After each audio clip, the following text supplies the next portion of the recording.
صلاحیت نہیں ہے کہ یہ ایک سوئی بنائے, ان کے پاس کچھ نہیں ہے, تو یہ کہاں سے خریدتے ہیں؟ انہی وار مافیا سے.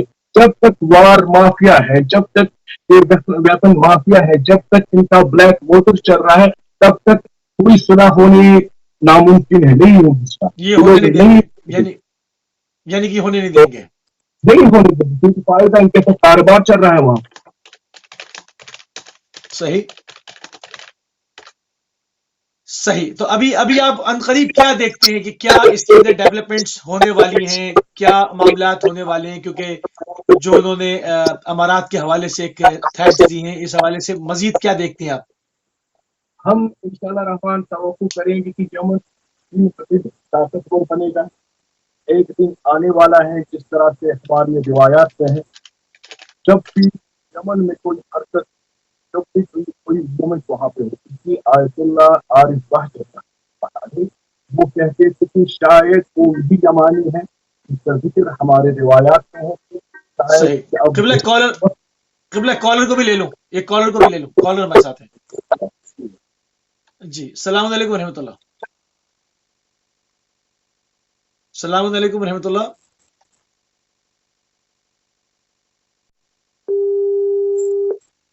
جی آپ دوبارہ شامل ہو سکتے ہیں, آپ کی لائن تھرو نہیں ہوئی ہے. جی بسم اللہ, جی کنٹینیو کیجیے آپ. اس طرح کی میں رہا تھا کہ آج کہہ رہے تھے کہ رحمۃ اللہ علیہ, جب بھی یمن ہلچل ہوتی تھی, کوئی حرکت, کوئی مومنٹ ایک دن یمنی لوگ ہی عورتیں تھیں. یہ روایات میں ہے, یہ معصومین کا قول ہے کہ یمن کے لوگ جتنے بھی تھے, عرب شہزادے ہیں, بگڑے ہوئے شہزادے جو کہ باقاعدہ سکن ہے, ان کا کوئی وجود ہی نہیں تھا. جو لوگ اس وقت قابل ہیں اور اس قبضے کو یہی لوگ ختم کریں گے, یہی لوگ پر چلے امام مہدی کی طرف لوگوں کو دعوت دیں گے. وہ ان قریب نہیں ہے, اللہ کی مدد سے وہ دن آنے والا ہے جب یمنی لوگ ان عربوں کی طرف دکھائیں گے, یمنی لوگ ان کو لکھن دیں گے کہ مہدی آئیں گے, حاکم ہو جائیں گے. وہ تو اس وقت چادر ہے, یہ لوگ اس کے نابود ہو جائیں گے. سر اڑا سکتا ہے. صحیح. اچھا اس کے علاوہ تھوڑی سی اپڈیٹ, کیونکہ آپ کا اچھا بیک گراؤنڈ رہا ہے, آپ کافی عرب ممالک کے حوالے سے وہاں کی سیاست کو بھی جانتے ہیں. عراق کے حوالے سے کیا اپڈیٹ ہے؟ وہاں پر ترکی جو ہے وہ انٹروین کر رہا ہے, وہاں پر کیا معاملات ہیں اس وقت, اگر تھوڑی سی اپڈیٹ دینا چاہیں. جو عراق میں اس وقت پہلے واش کیا, مغرب کو کہتے واش کیا گیا کہ آپ کو آٹونامس دی جائے گی, آپ کو آزادی ملے گی, ایران سے بھی آزادی ملے گی, تو خدا تو آپ کو اختیار کر سکتا ہے. جب وہ خود موومنٹ سے نہیں تھی, امریکہ کولونیل پاور ہے وہ ناکام ہو گئی, تو اب انہوں نے جو عراق کے لوگ جو مجاہدین تھے, جنہوں نے داعش کو شکست دی, دہشت گردی کو شکست دی, اب انہوں نے سیاسی طور پر ان کو کوشش کی. They are trying to break the Iraq. They are trying to break the coalition within Iraq. تو اب تو صدام جو ان کے سی آئی اے کے لوگ تھے, ان کو یہ چاہتے ہیں کہ کسی طریقے سے بیک کنٹری کیسے ابھرائے اور دوبارہ وہ صدام کا دور. مگر الحمدللہ آج عراق کے نوجوان اور عراق باہوش ہیں, وہ سمجھتے ہیں کہ خیال کیا ہے. جب تک عراق میں مر گئی ہے, جب تک عراق میں سید علی سیستانی معزہ شریف ہے, تب تک عراق کا کچھ ہونے والا نہیں ہے. بات کے فیصلے ہیں امریکن پالیسی کے لحاظ سے. اچھا وہاں پر ابھی دعوت بھی دی گئی ہے, آیت اللہ سید علی سیستانی صاحب سے کہا گیا ہے کہ آپ جو ہے وہ اس کے اندر انٹروین کریں, جو کہ بڑے بڑے اتحاد ہیں, وہ اگر ساتھ بیٹھ جائیں تو ایک مضبوط حکومت بن جائے گی. تو اس حوالے سے کیا اپڈیٹ ہے, ان کے دفتر سے کوئی جواب؟ کچھ حکومت یا ان کی جو گورنمنٹ ہے, اس کے پیچھے پاکستانی چاہے وہ عراق کے الیکشن کامیاب آگاہ نے ہر ایک کے لیے واضح ہے، حتیٰ کہ جو عراقی ہمارے ساتھ ان دنوں روم میں تھے انہوں نے سفر کیا، ایران سے وہ گئے اور اپنا خیال کیا سیستانی صاحب نے جب تک سید علی سیستانی جامع عزت شریف ان کا وجود اقدس عراق میں ہے تو عراق کی قوم کو کوئی توڑ نہیں سکتا جو اتنی بڑی پراپرٹی چلائی کی داعش ہے جس نے داعش کو شکست دی وہ تو یہی آیت اللہ سید علی سیستانی کا وجود اقدس تھا ایک فتوا سے انہوں نے بڑی سے بڑی جو داعش کی انہوں نے دین چلائی تھی تو اس کو نابود کر دیا یہ کہہ رہے تھے کہ پہلے 20 سال لگے گی کہ داعش کی طاقت کریے مگر آیت اللہ سید علی سیستانی جامع شریف انہوں نے تو فقط ایک فتوے انہوں نے پورے عراق کو متحد کیا انشاءاللہ امید ہے کہ جو اس وقت سیاسی بحران عراق میں ہے پھر سے سید علی سیستانی اپنے فتوائے مقدس سے اپنے نفاق بہن سے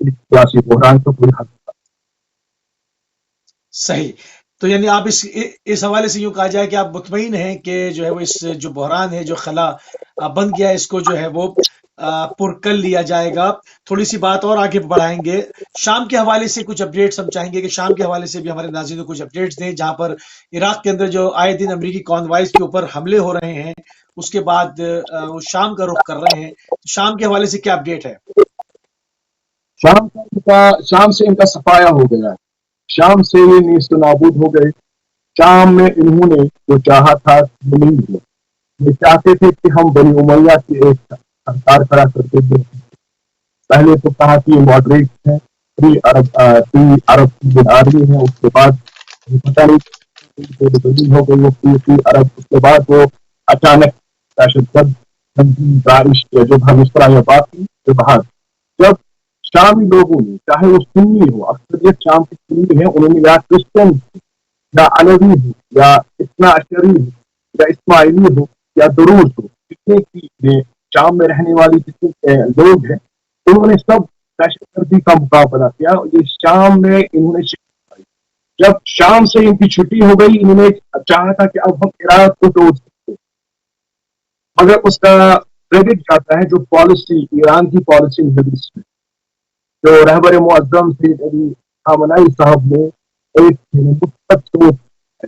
مثبت گائیڈ لائنز کے تحت نہ صرف شام کو بچایا نہ عراق کو بچایا بلکہ پورے مڈل ایسٹ کو بچانے والے جناب رہبر معظم سید علی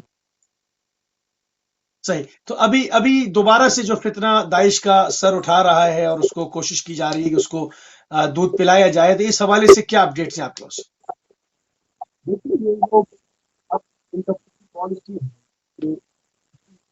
داعش ہو جب یا بات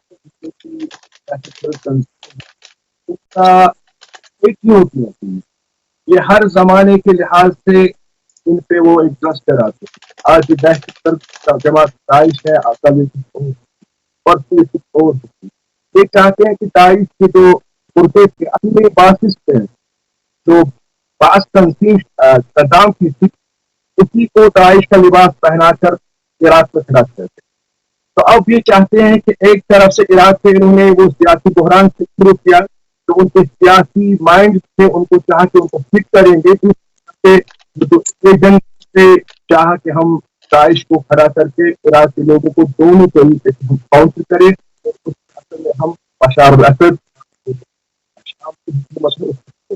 مگر دہشت گرد تنظیم جب دہشت گرد جب دنیا کی قوم ان کو مدد کر رہی تھی جب اس وقت وہ ناکام اس وقت تو کچھ بچے کچے لوگ ہیں جو دلوں میں چھپے ہوئے ہیں وہ باہر آ رہے ہیں جب وہ باہر آئیں گے تو ان کا صفایا کیا جائے گا تو آپ یعنی کہ اس حوالے سے